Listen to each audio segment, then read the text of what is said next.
Okay, so we're going to start the first part of our notes on areas with known cross sections. So if you have not watched the introduction to our area of known cross sections, make sure you go back and watch that first before you start this. It'll make a little bit more sense for how the diagrams are going to be set up. So remember, what we're going to be doing is taking a look at a cross section. So a cross section is just a slice of an object, and then when we open up that slice, what shape it makes. And we're going to be calculating the volume by adding up all of the areas of that particular shape.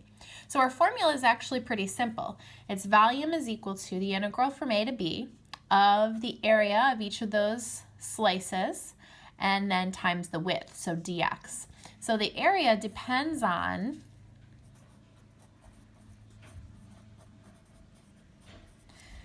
the area formula depends on the cross section that we have.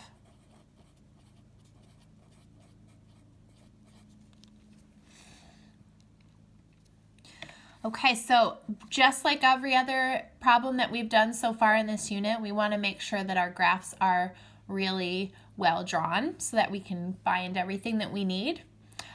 We can also take cross sections with respect to y. So for number one, the formula that we use here, this is going to be a perpendicular cross section to the x-axis.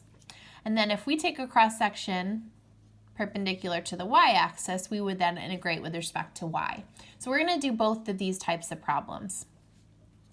So let's just start out with a nice easy problem. Number one, find the volume of a solid whose base is the region bounded by the x-axis, x equals 9, and y equals the square root of x, if the cross sections taken perpendicular to the x-axis are squares. So first thing I'm going to do is draw a nice diagram. So I know, move this up a little bit here.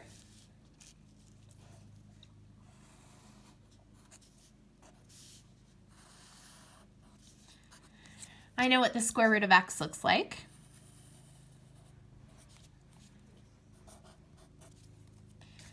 Okay, so I have my square root of x. X equals 9, so that's a vertical line.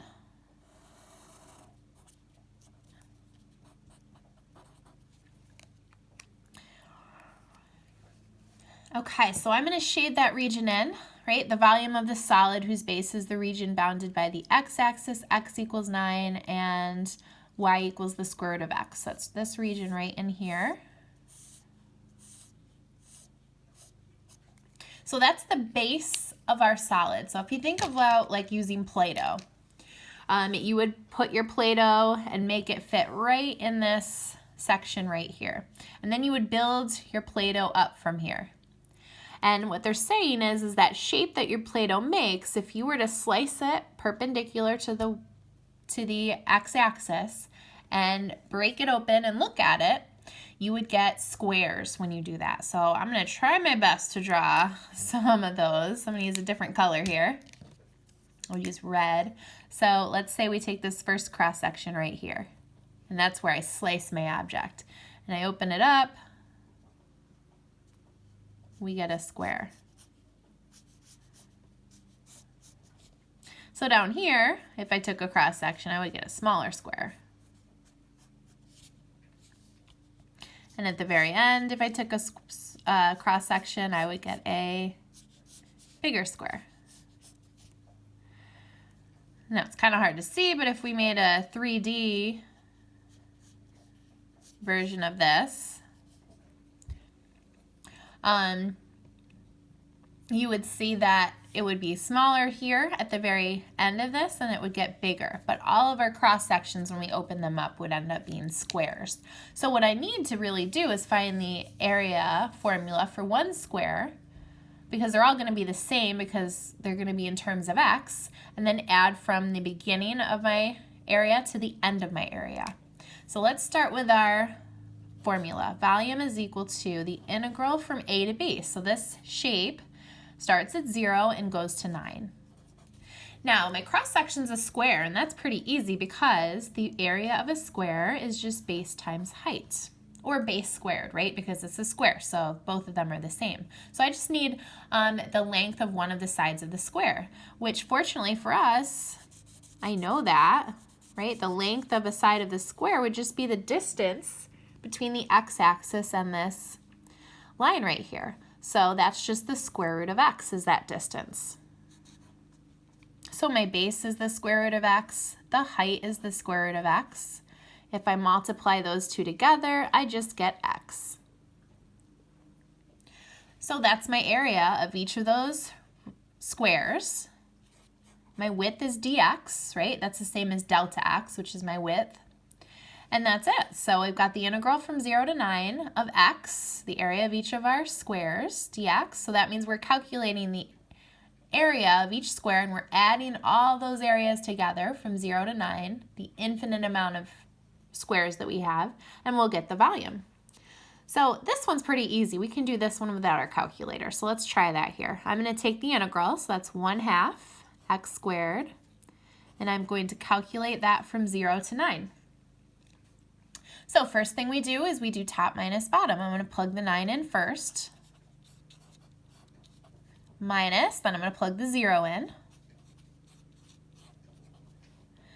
So 9 squared is 81 over 2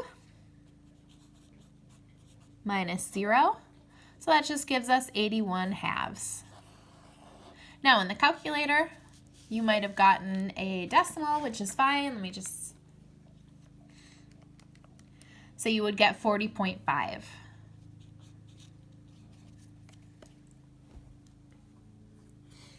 Okay, so that's a pretty basic cross-section question. So let's go to question number 2. And this one I was able to find a 3D model, so we can look at that while we work. And we already have a graph drawn for us too, so that makes the problem a little bit easier as well. Okay, so find the volume of the solid whose base is the region bounded by the lines x plus 4y equals 4, x equals 0, and y equals 0 if the cross-sections taken perpendicular to the x-axis are semicircles. So I found this picture online. You guys might have the color version. Mine just printed in black and white. So you've got this semicircle. This is the bigger end. So this is right here. And then it goes all the way down. It tapers down to the very bottom. So it's like the half of if you were to cut an ice cream cone in half, this is what it would look like. So this is exactly the shape that this would make. So think again about Play-Doh. If you had to put some Play-Doh on this, just this little region right here, and I'm going to make this a shaded region so we can see what region we're talking about here. So if I had to put Play-Doh in that shaded region, and then make the Play-Doh so that it curved like a half of an ice cream cone, and we cut it perpendicular to the x-axis and opened it up, the shapes that would make would be half circles. So I just got to figure out the area of a half a circle. So the area of a half a circle, right, the area of a circle is pi r squared. So half a circle would be 1/2 pi r squared. That's our area formula. We're going to need that. So we're actually ready to set up our problem. So volume is equal to the integral. Now my shaded region goes from 0 to 4. So 0 to 4, 1/2 pi r squared. I'm going to put dr here for a minute.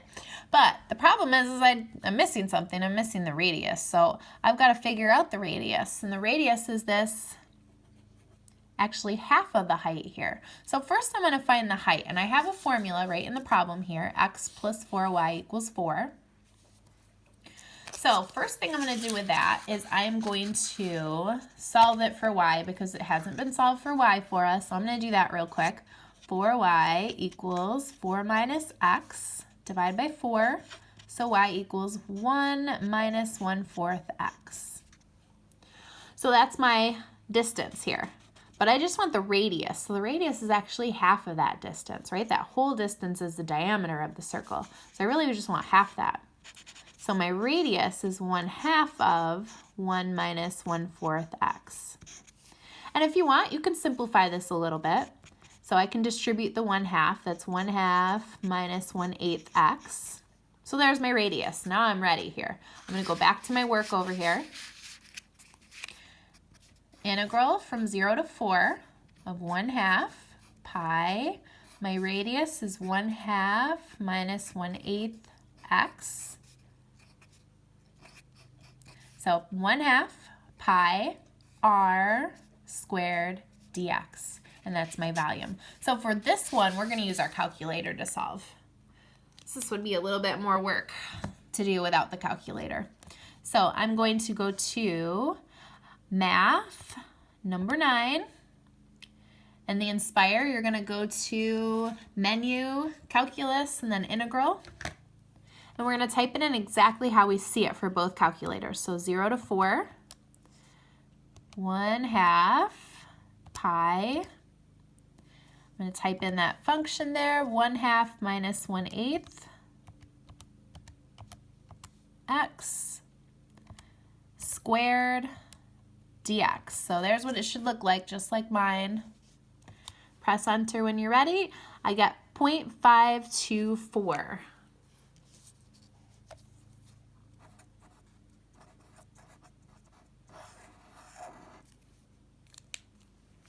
Now, sometimes they'll give you units. So when you're talking about volume, make sure it's cubed. So if they're talking about feet, your answer would be feet cubed.